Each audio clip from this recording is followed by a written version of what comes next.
Elon Musk is now confirmed to be the new private owner of Twitter, claiming that he will loosen the restrictions on free speech. But when we look at the bigger picture of Elon Musk's influence on our freedoms, there's one question. Is he a friend or a foe? Especially with his ambition over projects like Neuralink and his push for universal basic income that could align with the Great Reset's agenda. So could Elon be connected to the Great Reset somehow? And is he an actual force for good? Hello to all of our 260,000 plus freedom-loving warriors. It's Sam Kwok here with the Kwok Brothers. And yes, it is confirmed that Elon Musk is soon to become the owner of the infamous social media platform Twitter. This all began when Elon steadily began purchasing Twitter shares back in January 2022. Then on April 4th, Elon announced that he purchased 9.1% of Twitter's total holdings, becoming the largest shareholder for a time. And as of a few days ago, Twitter's board goes public to accept Elon's offer of $44 billion of a complete buyout of the company. And Elon has a list of changes he wants to make on Twitter. One particular example is to open up Twitter's algorithm to the public. Now, this isn't really all that special for us normal people, but for the first time, we get a complete transparency as to what Twitter does to make certain content viral or what content is underserved. We might, for the first time, be able to look to see if it's an algorithm that ultimately censors content, or is it an action of a real person behind a screen? Other known example is that Elon wants to quote-unquote launch a war against the bot armies. Now, there are thousands, if not millions, of fake accounts on Twitter that are programmed to respond to tweets on certain topics. Many times, these bots could influence certain conversation and sway people's belief. Basically, Skynet. It's in your nature to destroy yourselves. So ultimately, the central theme of Elon's changes to Twitter are to promote free speech by loosening rules and pulling back on the censorship, all the while eliminating the fake noise. Elon is quoted saying, "Free speech is the bedrock of functioning democracy, and Twitter is the digital town square where matters vital to the future of humanity are debated." Now, with that kind of speech, I can totally get behind it. And listen, I don't care if you are a Republican or a Democrat, a socialist or a capitalist. Everyone should be allowed to express their opinion. And it's in that freedom that gives all of us a choice, and the choice ultimately gives us power and meaning to who we are. So if I'm forced to say or do something, then did I really mean what I say or do? I mean, I'm pretty sure the people of North Korea chose Kim Jong-un as their supreme leader. I mean, right? So free speech is the cornerstone to how the best of the best ideas emerge, and that's what I believe Elon stands for. So in one hand, Elon is a supporter of free speech and believes that government should impose its will on the people. He is quoted on tweet saying, "In general, I believe government should rarely impose its will upon the people, and when doing so, should aspire to maximize their cumulative happiness.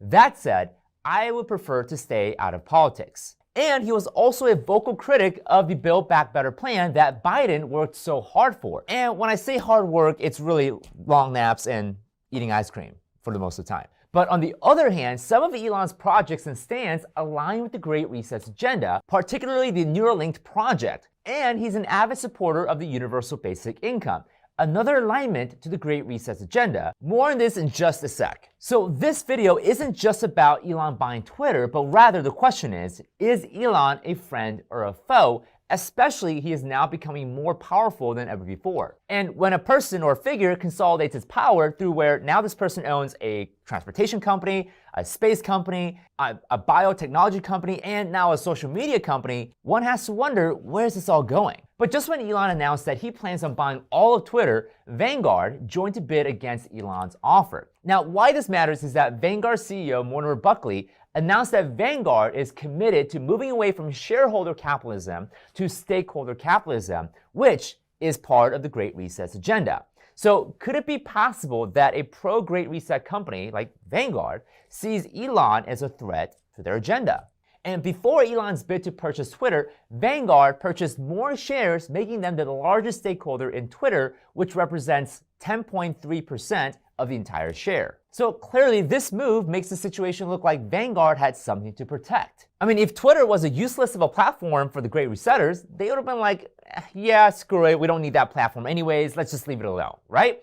But it's clear that Vanguard wanted to take hold of Twitter as a communication and propaganda platform for the agenda. So I believe that they definitely had a plan for the platform, and they definitely wanted to protect it from a private individual like Elon Musk. What's more is that the European Union came forward to say that they plan to ban Twitter altogether if Elon chooses to loosen the rules on free speech. And we all know that the majority of the EU leaders are for the Great Reset, as their own Council President Ursula von der Leyen is part of the Great Reset in the World Economic Forum. So organizations and government bodies that are pro-Great Reset are trying to ward off Elon's influence. So could Elon be an actual friend of freedom, transparency, and a force against tyranny? But then again, we see other evidences that suggest that Elon might be aligned with the Great Reset's agenda, and here they are. Now, one example that I mentioned is the Neuralink project, which promises an evolution in the technology that pretty much allows humans to become cyborgs. Now, of course, Elon's promise of Neuralink is to help restore sight of the blind,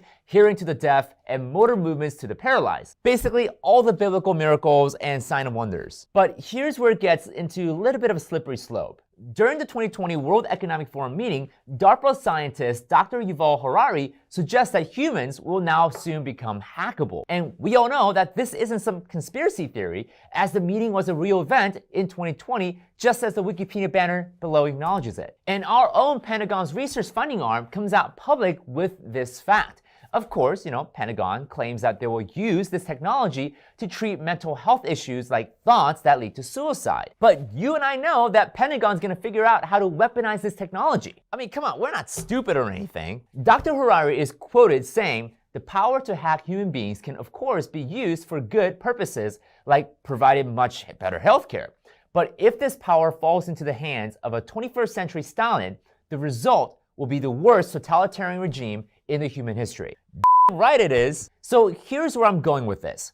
If a technology like the Neuralink is developed where literal microchip processors are installed onto our own brains, wouldn't it be malleable for a literal hacking, just like what Dr. Harari is suggesting? I mean, can you imagine some evil forces hacking your sight, movement, and even your hearing? I mean, imagine waking up one day and out of the blue, you find yourself doing the North Korean army march in front of Klaus Schwab's Imperial Palace. So if Elon is indeed developing the technology, while the promise is good in nature, it comes at the cost that such technology can fall into the wrong hands under an evil dictatorship. I mean, just listen to this other quote by Dr. Harari. Just imagine North Korea in 20 years where everybody has to wear a biometric bracelet which constantly monitors your blood pressure, your heart rate, your brain activity 24 hours a day.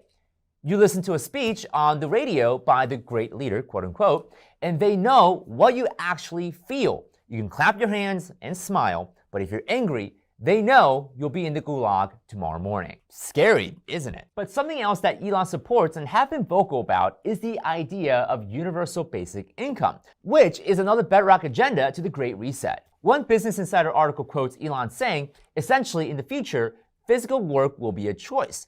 This is why I think long-term, there will be need to be a universal basic income. Now, moving over to the World Economic Forum's own website, a headline reads, "Universal basic income is the answer to the inequalities exposed by COVID-19." Which the similarities of Elon and World Economic Forum's agenda do seem to run in parallel. Now, friends, I'm all for helping the poor and the less fortunate, and I'm all for eradicating world hunger. But I believe government is not the end-all, be-all. We all know where pumping trillions of dollars of stimulus money has led to, and bulk of it went to big government-backing corporations like BlackRock-type giants. So therefore, I rather believe in universal financial education so that individuals like you and me are empowered to make wise decisions and choices about our money, our investments, and our wealth. And ultimately, I believe that there's plenty of money in the world for everyone to share, but one must be a student and a steward of managing it well. So Elon Musk supporting universal basic income, which is something that the Great Reset supports,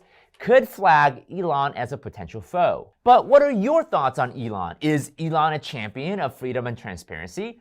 Or is he a foe behind the curtains that is advancing tools that ultimately can become a weapon of tyranny? Tell me in the comments down below. I do read almost every one of your comments. I don't claim to be an expert on this matter, so I want you to share your thoughts so that I can further my understanding and education as a student of life. Now, speaking of universal basic income, it has already started in places like California, which Oddly enough, Elon is a critic of the state. So if you'd like to learn more and get some insight on this, click on this video where we shed the light on the universal basic income becoming a reality here in the United States.